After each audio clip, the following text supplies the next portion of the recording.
Hoje iremos meditar na palavra de Deus no livro de Daniel capítulo 12, versículos 1 a 4, que diz: E naquele tempo se levantará Miguel, o grande príncipe, que se levanta a favor dos filhos do teu povo, e haverá um tempo de angústia, qual nunca houve, desde que houve nação até aquele tempo. Mas naquele tempo livrar-se-á o teu povo, todo aquele que for achado escrito no livro. E muitos dos que dormem no pó da terra ressuscitarão, uns para a vida eterna, e outros para vergonha e desprezo eterno. Os que forem sábios, pois, resplandecerão como o fulgor do firmamento, e os que a muitos ensinam a justiça, como as estrelas sempre e eternamente. E tu, Daniel, encerra estas palavras e sela este livro, até o fim do tempo. Muitos correrão de uma parte para outra, e o conhecimento se multiplicará. Pois muitos não se atentam para esses fatos, mas eu preciso comentar com você, ouça com atenção até o fim. Pois Cristo voltará para buscar a sua igreja. No versículo 1 do capítulo 12 do livro de Daniel, nos encontramos diante de uma cena celestial de grande magnitude. O texto nos apresenta Miguel, o grande príncipe, o anjo guerreiro de Deus, aquele que tem a responsabilidade de proteger o povo de Deus. A menção de Miguel aqui não é casual. Ele não é apenas um anjo, mas aquele designado para lutar em favor de Israel nos momentos mais sombrios da história. A expressão naquele tempo, se levantará Miguel, sugere uma intervenção celestial iminente, um movimento divino no ápice da história humana. Naquele tempo, esse tempo específico refere-se ao fim dos tempos, o tempo da tribulação final, onde a terra será abalada por uma angústia tão profunda e devastadora que nunca houve algo comparável. É o tempo em que toda a criação sentirá os temores de uma batalha espiritual que vai além da compreensão humana.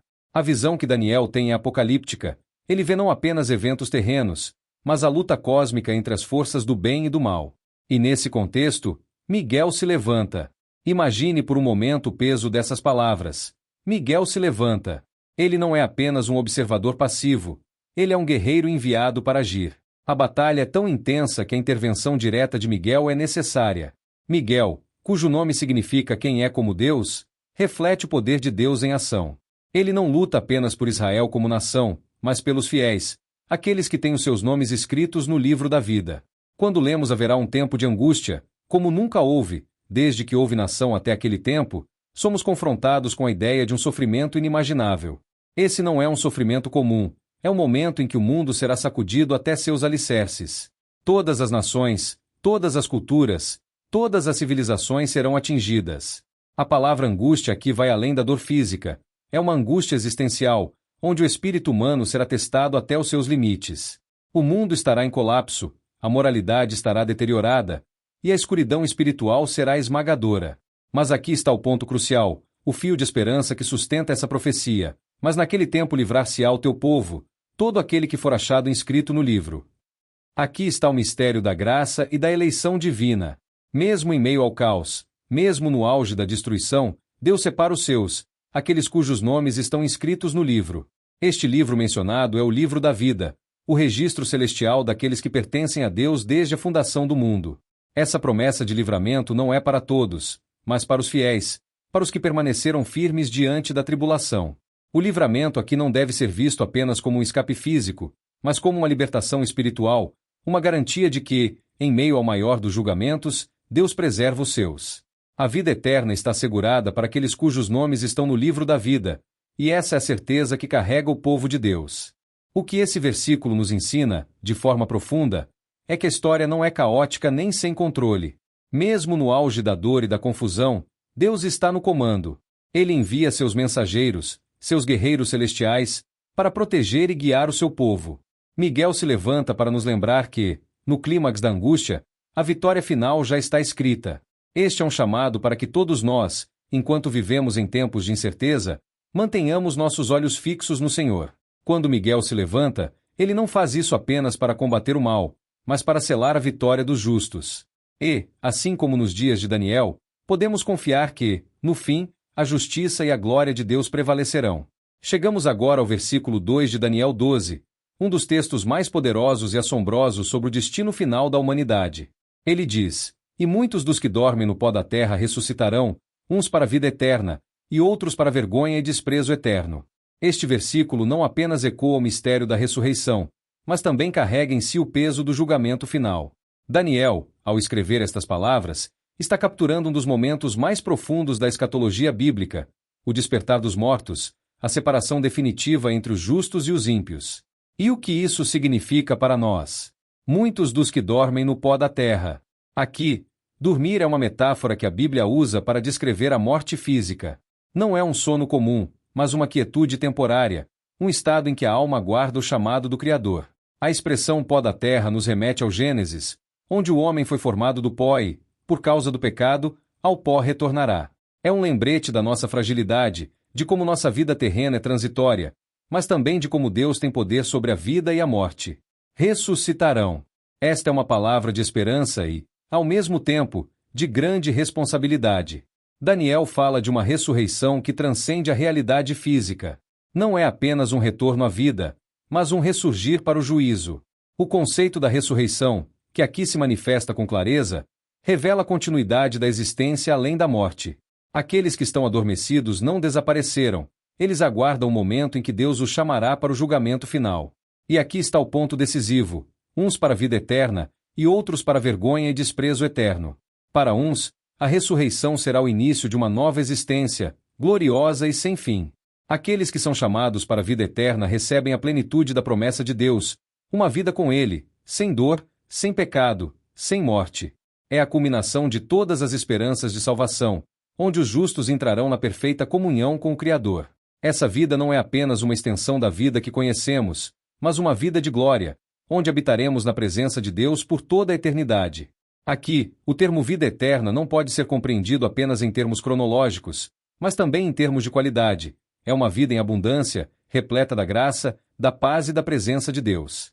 Agora, vem a parte mais aterrorizante e solene, outros para vergonha e desprezo eterno. Aqui, Daniel nos confronta com o destino dos que rejeitaram a Deus, dos que viveram de forma ímpia e recusaram a oferta da salvação. A palavra vergonha nos dá uma imagem de humilhação pública, de desonra, um sentimento esmagador de culpa e condenação. Mas não é apenas vergonha temporária, é uma vergonha eterna. É como se todas as escolhas erradas, todas as rejeições da verdade, todas as oportunidades perdidas, fossem reveladas e pensassem sobre eles por toda a eternidade. A palavra desprezo eterno intensifica ainda mais essa imagem. Este desprezo não é apenas uma condenação divina, mas também o resultado de uma vida que escolheu o afastamento de Deus. É o isolamento final, onde não há retorno, onde não há segunda chance. É um estado de rejeição completa, tanto por Deus quanto pelos que estão no caminho da vida. O desprezo eterno nos fala de uma exclusão total da presença de Deus, uma separação da fonte de toda luz e bondade. É o destino daqueles que optaram por viver afastados da verdade, e agora colhem as consequências eternas de suas escolhas. Este versículo é um chamado para refletirmos profundamente sobre nossas próprias vidas. Ele nos lembra de que a vida não termina na morte. A ressurreição é certa, mas o destino que nos aguarda depende das escolhas que fazemos aqui e agora na terra.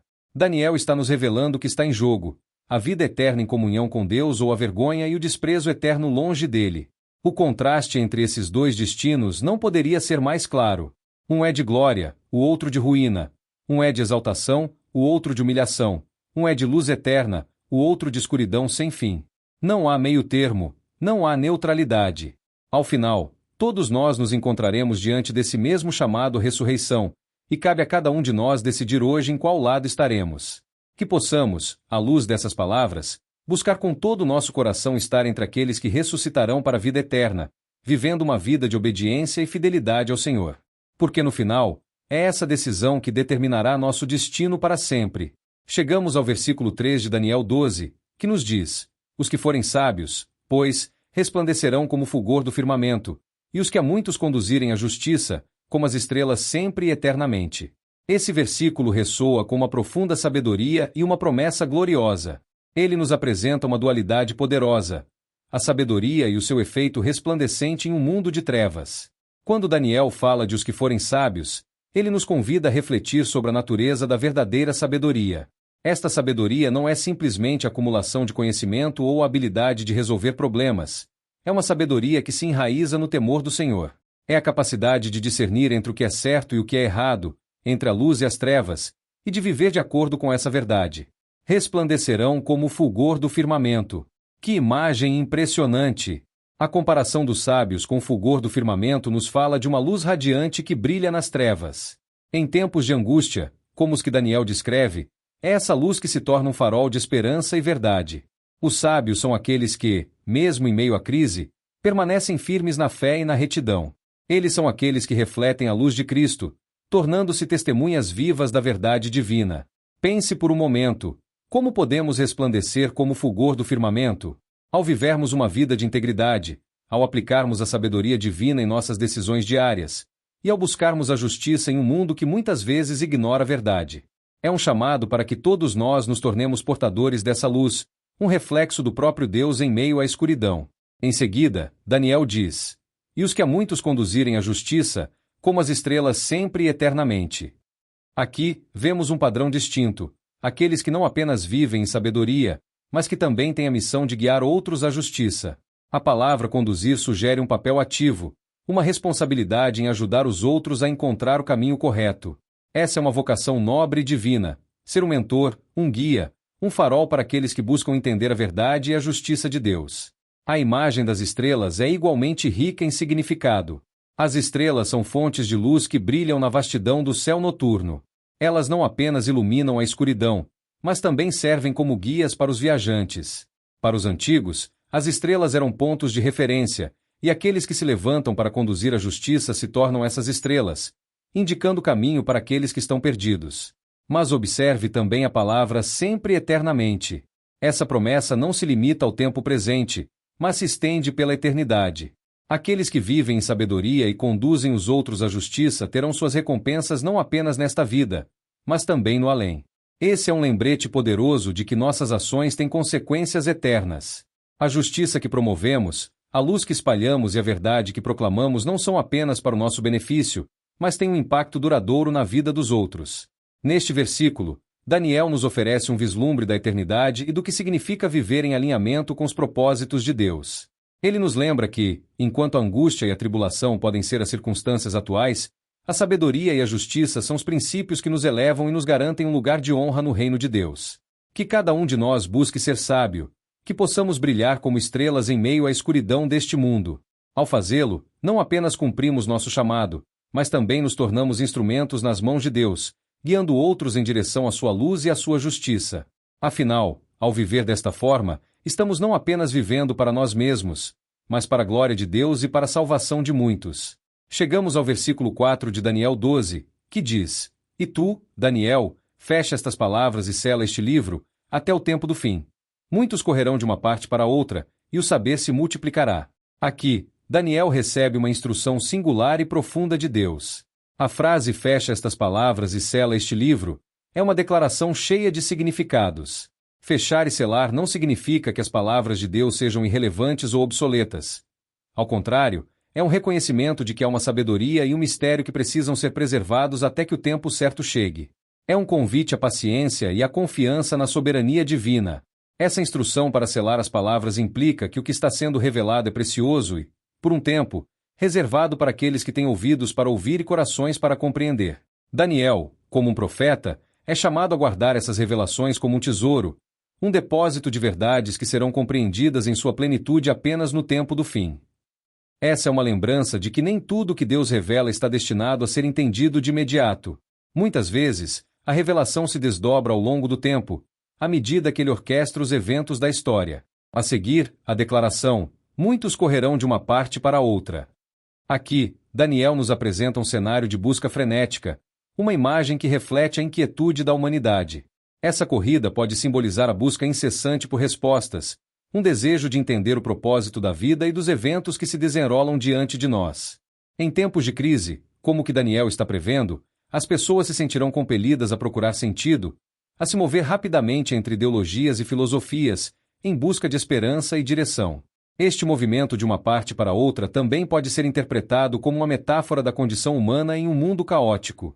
A instabilidade da sociedade, a confusão moral e a incerteza podem levar as pessoas a correr atrás de todo tipo de conhecimento, tentando encontrar respostas que muitas vezes são superficiais ou enganosas. A correria pode simbolizar um anseio por verdade, mas também pode revelar a fragilidade da confiança humana em suas próprias capacidades de entender a complexidade do mundo. "E o saber se multiplicará." Esta parte do versículo é igualmente rica em significado. O aumento do saber pode ser visto como um contraste entre o conhecimento e a sabedoria. Nos dias de Daniel, E mesmo hoje, a informação está mais acessível do que nunca, mas a verdadeira sabedoria ainda é escassa. A multiplicação do saber pode incluir avanços em ciência e tecnologia, mas isso não garante compreensão ou discernimento. É um lembrete de que a sabedoria que vem de Deus é fundamental e não pode ser substituída pelo conhecimento superficial. O que Daniel nos mostra aqui é que, apesar da multiplicação do conhecimento, haverá um clamor por uma sabedoria que transcende o entendimento humano. Isso nos leva a refletir sobre nossas próprias vidas. Em meio a um mundo inundado de informação, onde estamos buscando sabedoria? O que estamos fazendo com o conhecimento que adquirimos? Ele nos está aproximando de Deus ou nos afastando dele? Daniel, ao selar suas palavras, nos oferece uma visão do futuro. Um futuro onde a busca pela verdade será intensa e a necessidade de discernimento será crítica. A sabedoria verdadeira é aquela que se fundamenta na palavra de Deus, que é viva e eficaz, e que nos orienta na jornada da vida. É essa sabedoria que nos ajuda a discernir entre a verdade e a falsidade, entre a luz e as trevas. Portanto, enquanto refletimos sobre este versículo, somos desafiados a ser como Daniel, guardiões da verdade, dispostos a buscar e a compartilhar a sabedoria de Deus em meio ao aumento do conhecimento. Que possamos nos comprometer a buscar não apenas saber, mas a verdadeira sabedoria que vem do alto, para que, em um mundo confuso e turbulento, possamos ser faróis de luz, guiando outros para a verdade eterna que encontramos em Cristo. Bom dia ou boa noite, para todos que nos ouvem, aqui é o Evangelista Ronaldo. Se você gostou desse conteúdo, não se esqueça de curtir o vídeo, compartilhar com seus amigos e, claro, se inscrever no canal para ficar por dentro de todas as novidades. Conto com seu apoio para levar essa mensagem ainda mais longe.